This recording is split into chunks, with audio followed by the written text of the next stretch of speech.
Kolose 2 menekankan kepentingan iman yang berakar dalam Kristus sebagai asas kehidupan Kristen.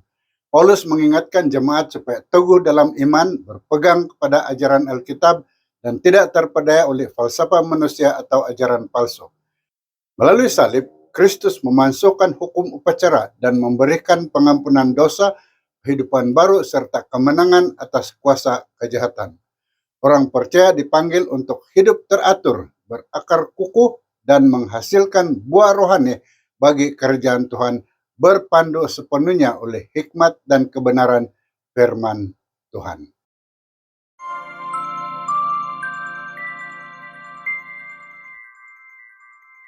Halo, selamat kita bertemu kembali di channel Wahyu Pengharapan melalui segmen ringkasan pelajaran Alkitab, pelajaran sekolah Sabat dewasa, dan topik kajian kita untuk pelajaran yang ke-10 ini ialah sempurna dalam Kristus.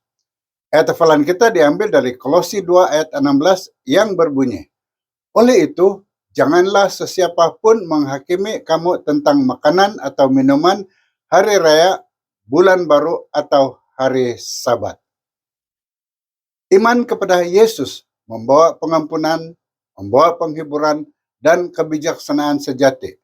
Paulus menasihati kita supaya berakar dalam Kristus agar menghasilkan buah bagi kerajaan Tuhan. Akar iman itu mesti tertanam dalam firman Tuhan yang hidup, bukan dalam falsafah atau teori ciptaan manusia.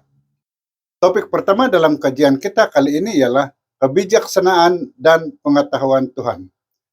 Ayat 5 dalam Kolose pasal 2 berkata, sungguh pun tubuhku tiada di sisimu, namun rohku tetap bersamamu, dan aku sukacita karena melihat keadaanmu yang teratur, rapi, dan imanmu yang kukuh dalam Kristus.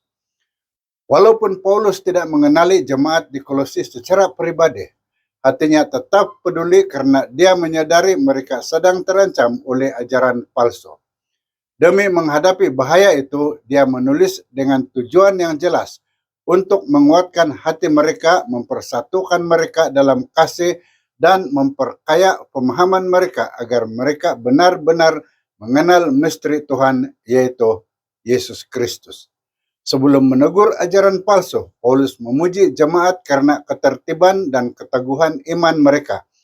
Ketertiban ini meliputi ibadah dan aktiviti gereja yang teratur dengan kepimpinan dan pembahagian tanggung jawab yang jelas serta pelaksanaan yang sopan sehingga pengisytiharan Injil menjadi lebih berkesan dan jemaat terlindung daripada kesilapan.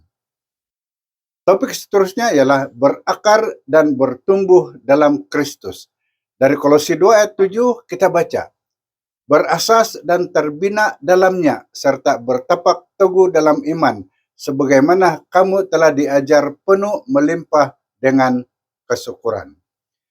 Keselamatan kita diterima melalui hubungan dengan Kristus, bukan sekadar menerima doktrin.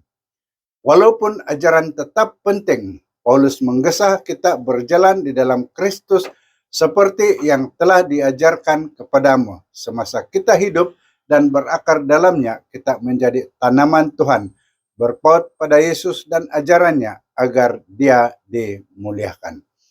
Terdapat dua jenis doktrin, ajaran Kristus yang berlandaskan Alkitab, menguatkan iman dan melimpahkan kesyukuran, manakala falsafah manusia dan tradisi kosong menipu, melemahkan, dan merampas ganjaran rohani kita. Kita teruskan dengan topik dipaku pada salib. Dari Kolose 2 ayat 14 kita baca, dia telah memasukkan hukum-hukum bertulis yang menghimpit dan menghalang kita. Dia telah mencabutnya dan memakukannya pada salib.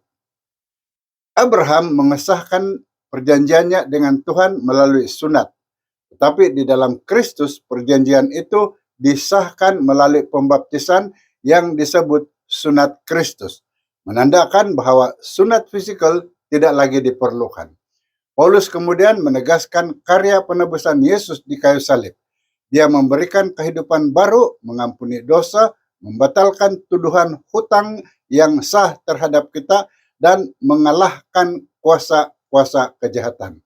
Paulus menjelaskan bahwa hukum upacara yang memisahkan orang Yahudi dan bukan Yahudi telah dimasukkan. Oleh itu, hukum ritual perjanjian lama tidak lagi menjadi keperluan keselamatan karena telah digenapi sepenuhnya di dalam Kristus. Topik seterusnya ialah bayangan atau nyata, berbicara mengenai hari suci, bulan baru, dan hari-hari Sabat. Kita ulangi merujuk pada ayat hafalan kita dalam Kolose 2 ayat 16 yang berbunyi, oleh itu, janganlah siapapun menghakimi kamu tentang makanan atau minuman, hari raya, bulan baru, atau hari Sabat. Selain sunat, orang Yahudi dibezakan daripada bukan Yahudi melalui upacara dan perayaan keagamaan. Paulus telah menjelaskan peranan sunat dan kini dengan ungkapan janganlah, dia menekankan bahwa undang-undang upacara atau tulisan tangan telah dibatalkan. Karena keselamatan tidak lagi bergantung kepada pematuhan upacara dan perayaan yang telah digenapi oleh Yesus melalui kematiannya di kayu salib. Dia merujuk Hosea 2 ayat 11. Paulus meringkaskan keseluruhan sistem upacara tempat suci. Sabat yang disebut adalah 7 sabat ritual diperingati tanpa mengira hari dalam seminggu dan bukan sabat mingguan yang bersifat moral, universal, dan terpakai kepada semua manusia. Kita tiba di topik kajian yang terakhir, yaitu perintah manusia. Kita dahului dengan membaca dari Kolose 2 ayat 22, katanya, peraturan sedemikian melibatkan perkara-perkara yang lenyap setelah dipakai. Mengapa kamu masih menurut hukum-hukum dan pengajaran manusia? Paulus menegur guru-guru palsu dan beberapa kali disebut dalam suratnya karena mengajar bahwa keselamatan diperoleh melalui pematuhan hukum Yahudi dan pelbagai peraturan ciptaan para rabi. Menurut Paulus, melalui pembaptisan kita telah mati kepada asas-asas dunia dan hidup bagi Kristus. Jika kita masih risau tentang kekotoran upacara atau peraturan duniawi, itu menunjukkan kita masih terikat kepada kehidupan yang lama. Walaupun upacara tertentu memberi nilai moral bagi orang Yahudi yang terbiasa dengannya, ia tidak mampu mengubah hati. Kesimpulannya, kehidupan Kristen harus dipandu oleh ajaran kitab suci yang diilhamkan Tuhan, bukan oleh falsafah atau kebijaksanaan manusia. Sebagai kesimpulan, berikut adalah 3 perkara penting. Pertama, Kristus adalah pusat iman dan sumber kebenaran sejati. Keselamatan dan pertumbuhan rohani datang daripada hubungan hidup dengan Kristus, bukan daripada ritual, falsafah manusia, atau peraturan tambahan. Di dalam Kristus terdapat kepenuhan hikmat, pengampunan dosa, dan kemenangan atas kuasa kejahatan. Kedua, hukum upacara dan peraturan manusia telah digenapi di dalam Kristus. Melalui salib, Yesus memasukkan tuntutan hukum ritual perjanjian lama termasuk sunat, perayaan, dan sabat upacara atau sabat tahunan yang hanyalah bayangan kepada realiti yang digenapi di dalam dirinya. Oleh itu, perkara-perkara ini tidak lagi menjadi syarat keselamatan. Dan ketiga, gereja dipanggil untuk hidup teratur teguh dalam iman dan berpandukan kitab suci. Ketertiban gereja dan keteguhan iman melindungi umat daripada ajaran palsu.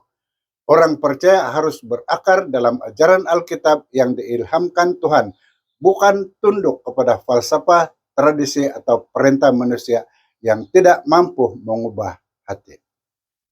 Sekian ringkasan pelajaran Alkitab untuk kajian minggu ini. Saya harap Anda telah mendapati maklumat yang dikongsikan melalui video ini sangat berinformatif dan membantu.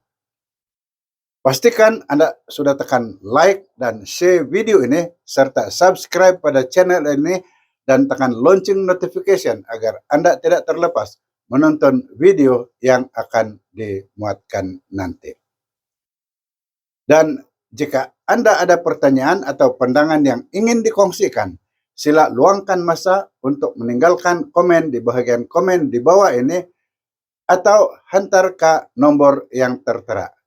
dan juga beritahu kami dari mana Anda menonton video ini. Dan sila terus menonton pada video yang dicadangkan di sini.